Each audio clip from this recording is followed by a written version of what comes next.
Berkembangnya alat transportasi di zaman sekarang membuat para pejalan kaki lebih mudah mencapai tempat tujuannya. Ada berbagai macam alat transportasi yang tersedia, baik transportasi darat, udara, hingga laut, dari mulai roda 2, 3, bahkan roda 4, dengan kapasitas penumpangnya pun sangat bervariasi. Dengan perkembangan ini, membuat kendaraan-kendaraan lama mulai dikesampingkan, seperti halnya beca. Beca adalah alat transportasi tradisional beroda 3 yang kerap ditemukan di Indonesia, terutama Pulau Jawa. Kendaraan macam ini pula dapat digolongkan sebagai angkutan tradisional yang ramah lingkungan karena tidak menyebabkan polusi udara. Pandangan Ibu, menurut Ibu itu becak itu untuk sekitar warga ini gimana menurut Ibu? Ya bagus, ya baik, ya nyaman, ya istimewa, nyantai. Perbedaannya dengan tukang ojek itu yang Ibu tahu? Kalau tukang ojek kan ya gimana ya, maksudnya beda jauh tuh Mas. Soalnya kalau hujan ya tidak kehujanan. Salah satu yang masih aktif beroperasi ada di Desa Grabag, Kecamatan Grabag, Kabupaten Magelang. Selama 19 tahun, pimpinan beca di Grabag yakni Bapak Asrori mengatur bagaimana sistem kerja para sopir. Jumlah beca di Pasar Grabag dari awal hingga sekarang ada 36, 18 unit di bagian selatan dan sisanya di arah utara. Awal mula beca masuk Grabag pada tahun 1988 dengan cara turun-temurun.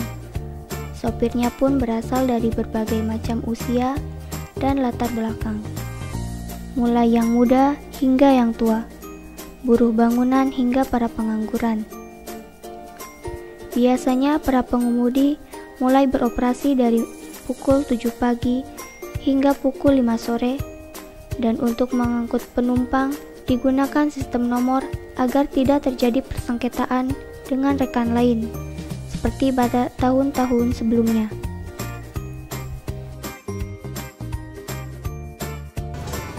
Satu, terjangkau dari pasar sampai rumah. Kedua, barang bawaan banyak bisa terangkut semua. Ketiga, murah meriah. Kendaraan ini memiliki beberapa bagian penting, seperti lonceng untuk dijadikan klakson, tenda untuk meneduhkan penumpang dari sinar matahari, dan yang paling menarik dari beca adalah hanya menggunakan satu rem saja pada bagian belakang. Daya muatannya dapat menopang berat beban hingga 3 kuintal dan kapasitas penumpangnya hanya 2 orang saja. Dalam sehari, pengemudi beca dapat mengantar penumpang sebanyak 15 sampai 30 orang dan mendapatkan keuntungan sebesar Rp50.000. Penghasilan yang tak sebanding dengan kerja kerasnya tak membuat para penarik beca merasa mengeluh atau bahkan mencari pekerjaan lain. Kegigihan itulah yang terus diturunkan dari generasi ke generasi. Kini beca sudah mulai diabaikan karena kendaraan ini memiliki beberapa kekurangan. Pertama, kapasitas penumpangnya lebih sedikit. Kedua, rute operasinya terbatas. Dan sistem kerjanya lambat karena masih menggunakan tenaga manusia.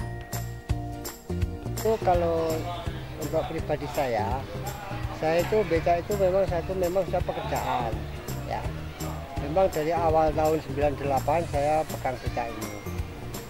Nah, sampai sekarang itu kalau mau cari kerjaan lain, rasanya itu sulit untuk mengawali dari nol lagi. Jadi pasal saya ya ginilah, meneruskan karir saya inilah beca untuk kehidupan sehari-hari. Karena saya ya memang nggak punya sawah, nggak punya pasar, nggak punya warung kan gitu kan. Untuk menopang kemasukan belanja dapur kan tetap saya kerja. Jadi saya ya itulah satu-satunya cuma jalannya saya yang becak inilah. Namun, kendaraan tradisional yang merupakan warisan dari nenek moyang patut kita lestarikan, salah satunya beca. Karena alat transportasi ini ramah lingkungan dan lebih efisien untuk membawa barang banyak dengan jarak tempuh yang dekat.